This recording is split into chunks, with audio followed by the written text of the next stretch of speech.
अनिल कुमार। छोड़ के जजेबा दिल तोड़ के जजेबा,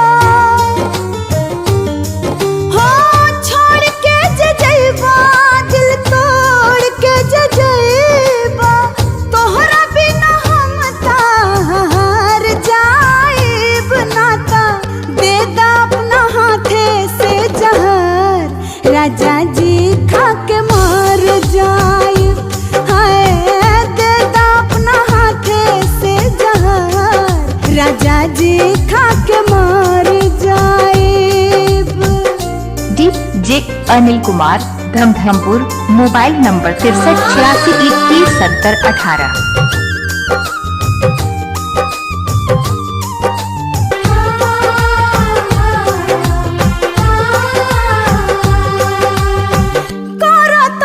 बिनती राजा तोहसे हाथ जोड़ के, नेह तोहर धैले पानी नाना में बटोर के,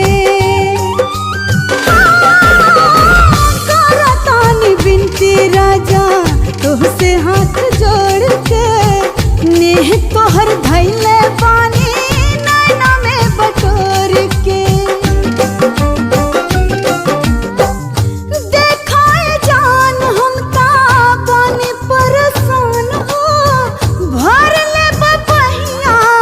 तार जाइब नाता, दे दा अपना हाथे से जहर, राजा जी खा के मर जाइब, हाय दे दा अपना हाथे से जहर, राजा जी खा के मर जाइब।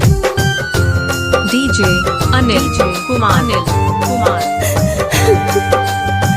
बनाना कठोर इतना तरस खा जवानी पे, कर विश्वास हमरा प्यार के कहानी पे,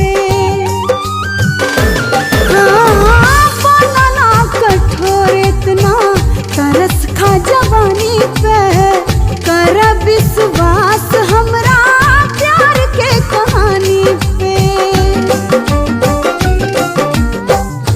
उठल बहुक दिल में कैसे कहीं दुख हो, लागत बीमार हमका पर जाइब नाता, दे दा अपना हाथे से जहर, राजा जी खा के मर जाइब, हाय दे दा अपना हाथे से जहर, राजा जी खा के मर जाइब। Anil Kumar Dhamdhampur, mobile number 6386217018।